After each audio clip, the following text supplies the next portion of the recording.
because it's really bad. It's really dangerous in here. And inside the church, they climbed to the roof armed with only buckets of water. That's the only thing they had. And the other thing they had was faith in God. They had a big faith in God. They said, God will never do this to us. Risking their lives, they defended the church. And more than 2 centuries later, St. Patrick still stands as a beautiful testament to their incredible resolve and bravery. And the patron saint of the Emerald Isle, and that's what it is, St. Patrick. So we have St. Patrick's Day, and we remember their courage, and we honor the bravery of countless Irish Americans who have kept our country safe, strong, prosperous, and free. And I made a little talk with my friend right behind me before at the Capitol, and they gave me one statistic that they don't have here. I thought it was an amazing statistic.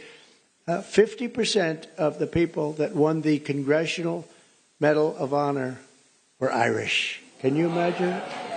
And I want to check on that, because that sounds to me, it's just that. I want to, Pam, would you please have that investigated? Because how is that possible? Seriously, how is that possible? I was very surprised to see that, Mary. Would you agree that that's possible? With the Irish, anything? With the Irish? Now, think of it. The Congressional Medal of Honor is the highest award you can get in this country. And 50%, well, you also have the Presidential Medal of Freedom. But I will say the Presidential Medal of Freedom, it's much easier to, I mean, you get it for achievement in something, but you don't have to take many, many bullets, although there has been one bullet that was, not too good. I'm the only one, the presidential, that got that. But think of that, 50% of the people that received the Congressional Medal of Honor had Irish heritage and were involved in some form with the Irish, and that's pretty good. That's a pretty big statement. In closing, I want to remember one more Irish-American patriot our nation lost this week. In 1979, Anthony R. Dolan, some of you know that name, a lot of the people that work in the White House know it very well, became the youngest ever Pulitzer Prize winner for his reporting on government corruption in Stamford, Connecticut. In 1981, he became the chief speechwriter to President Reagan, whom he served for 8 years. That's a long time. That's the full time, 8 years, coining the phrase evil empire. That was his word. That's a very famous, if people aren't here, the evil empire was a very profound statement. Tony served as a White House advisor throughout my first term, and most recently was a special assistant to President on domestic policy and the Domestic Policy Council. He passed away early Monday morning, and his family is devastated, to be honest. They're devastated. A couple of the family members are here, but they're devastated. He was a great person, great, brilliant writer, and so he will be very greatly missed.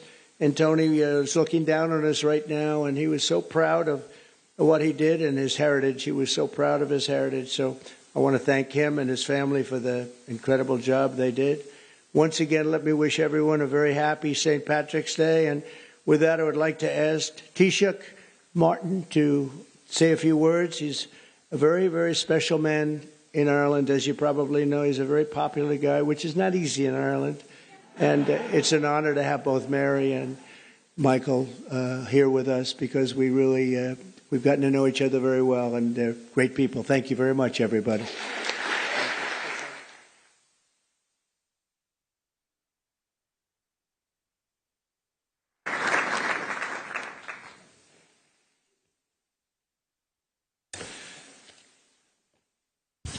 President Trump, distinguished guests, it is a singular honour to represent the people of Ireland as we gather to celebrate St. Patrick's Day. The time-honoured tradition of the Shamrock Bowl ceremony is an important moment to reflect upon the relationship between our two countries. Mr. President, as you said on an earlier St. Patrick's Day, and I quote, "Through trial and triumph, ups and downs, thick and thin, the extraordinary Irish people have stood by America's side, and America will always stand by theirs." Our peoples have stood side by side for a long time, and next year the United States marks the 250th anniversary of the Declaration of Independence. Of the 56 signatories of that historic document, 3 were born on the island of Ireland and many others were of Irish descent. Since then, Irish America has been at the heart of shaping this great nation. The ideals of liberty, democracy and equality of opportunity forged in this country did much to inspire Irish independence. Our histories are interconnected because our people are interconnected. Today, as the President has said, more than 30 million people claim Irish ancestry in the United States. Those who came to America seeking refuge from poverty and hunger at home worked hard. They helped build the railroads that connected this country and the skylines that defined it. Others served their communities and their adopted home as firefighters, teachers, nurses, doctors, policemen and soldiers. Irish people can now be found in almost every industry and community across the United States. Mr. President, Irish Americans have lived the American dream.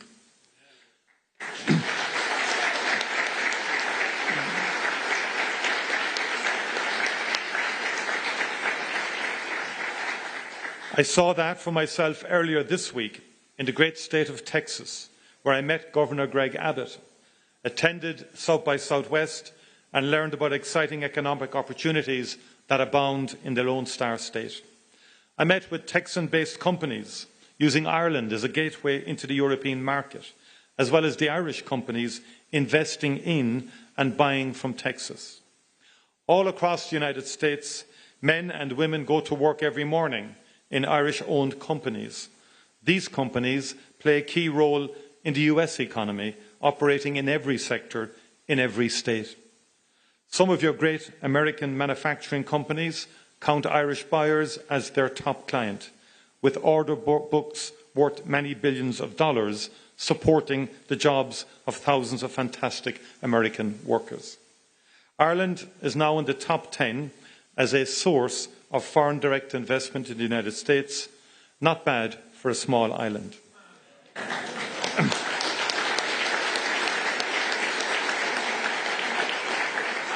Ireland likes to trade with the United States, and the United States likes to do business with Ireland because we are strong and reliable partners. Mr. President, let's do even more and better together. In the past, Irish labourers came to help build the new republic, the beacon on the hill. They even built this beautiful White House. They built the roads and the railroads that made this mighty union possible. Today, Irish companies are building the infrastructure connecting the United States in the 21st century. Throughout our great shared history, Ireland has played a role in bringing America closer. In doing so, we've been proud to help make this country great. Mr. President, American companies continue to invest in Ireland, where our access to the European market, talented workforce and consistent and stable business environment makes us one of the best places in the world to do business. And just like our peoples and cultures, our economies are deeply interconnected. Investment in Ireland helps American companies sell their products across the world. Our island is home to a people with an outward perspective, generations of whom have looked to the United States for opportunity and inspiration. We've built prosperity through free and fair trade with partners all over the world, and particularly here in these United States. Let us continue to build on that foundation, bringing ever-growing prosperity to both our great peoples. Let us continue to work together to make sure that we maintain that mutually beneficial two-way economic relationship that has allowed innovation and creativity and prosperity to thrive. Mr. President, on St. Patrick's Day in 1981, in this House, President Ronald Reagan spoke of a just and peaceful solution to the conflict in Northern Ireland. And that was the start of an extraordinary journey. 17 years later, after enormous effort and commitment and dialogue and disagreement and sheer perseverance, we signed the Good Friday Agreement. We signed a just and lasting peace into being. And the United States of America was at the very centre of that magical moment of hope and inspiration. Successive presidents, Republican and Democrat, cared enough to put in the late nights, the persuading, the cajoling, the negotiating, the encouraging, the influencing. And Mr. President, 3,720 people were killed in that conflict and close to 50,000 people were injured. In per capita terms, that's many millions of Americans. And just imagine that for a moment in terms of the scale of what happened. It was the support of the United States of America that was essential in bringing that to an end. One of the greatest achievements of American foreign policy, with heartfelt commitment from both sides of the aisle. The story of peace in Ireland is one that we wrote together. We know building peace is a difficult and painstaking task, but when the mighty United States of America puts its shoulder to the wheel, there is no mountain it cannot move.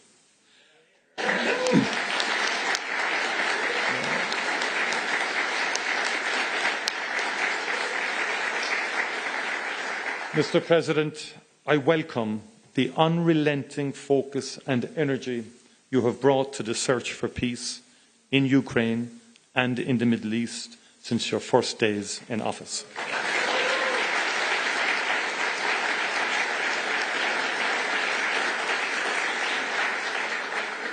In my view, there is nothing more noble, President, than the pursuit of peace, and this is what you are doing.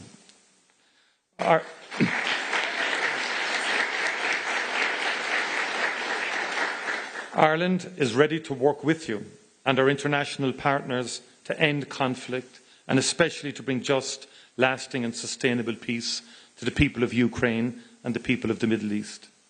Conflict and war hurt the most vulnerable. Too many children in particular have died in Gaza, in Israel, in Sudan, and too many children have been abducted in Ukraine. Let us together never cease to strive for peace, prosperity and opportunity for all the world's children. That would be an extraordinary achievement for the transatlantic relationship and an extraordinary legacy for the ages. Mr. President, County Clare is one of the most beautiful places on this earth. And Doonbeg is one of its finest jewels. One of Ireland's finest poets, and we've had a few, as you know, wrote of the beauty of County Clare along the flaggy shore in September or October, when the wind and the light are working off each other. And Heaney wrote of how Ireland can catch the heart off guard and blow it open. I have been to that part of Clare, and I know that that is true. Mr. President, I hope that we can welcome you to Ireland soon to catch your own heart off guard. You know better than anyone the beauty of Doonbeg, a place that would take anyone's breath away. Gorov Mila Amahagut, Banachdi na Fela Podrig Oruv Galer. Thank you very much indeed, and happy St. Patrick's Day to you all. Thank you.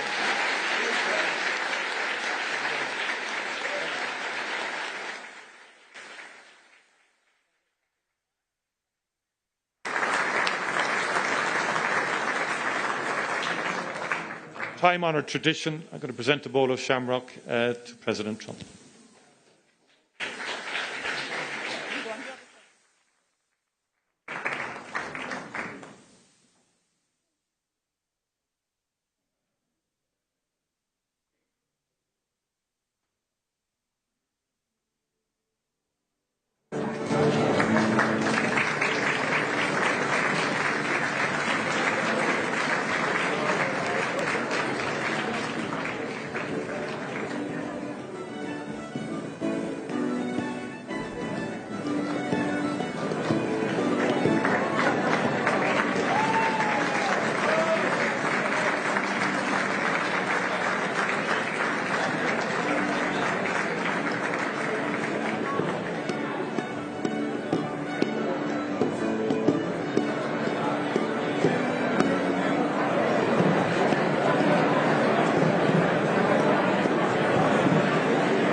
All right, that was President Trump and the Irish Prime Minister speaking on St. Patrick's Day reception. They are celebrating Irish American Heritage Month. Now, he pointed out an interesting statistic. 35 million people living in the U.S. are of Irish descent. And that's more than the population of Ireland itself. Now, the Prime Minister also spoke about Trump's efforts to end multiple foreign wars, such as in Ukraine and Israel. He said there is no more noble goal than to be a peacemaker. And that's going to do it for me for this hour of One American News. Thank you so much for watching. One American News Network, your source for credible, honest, unbiased reporting from around the world, has just launched a live, 24/7, 365 days a year uninterrupted cable feed on YouTube. And it's only $5.99 per month. Now you can watch One American News Network live, anytime, anywhere in the world. Go to our YouTube page and click here to become a member today. One American News Network, your source for credible, honest, unbiased reporting from around the world, has just launched a live, 24/7, 365 days a year uninterrupted cable feed on YouTube. And it's only $5.99 per month. Now you can watch One American News Network live, anytime, anywhere in the world. Go to our YouTube page and click here to become a member today.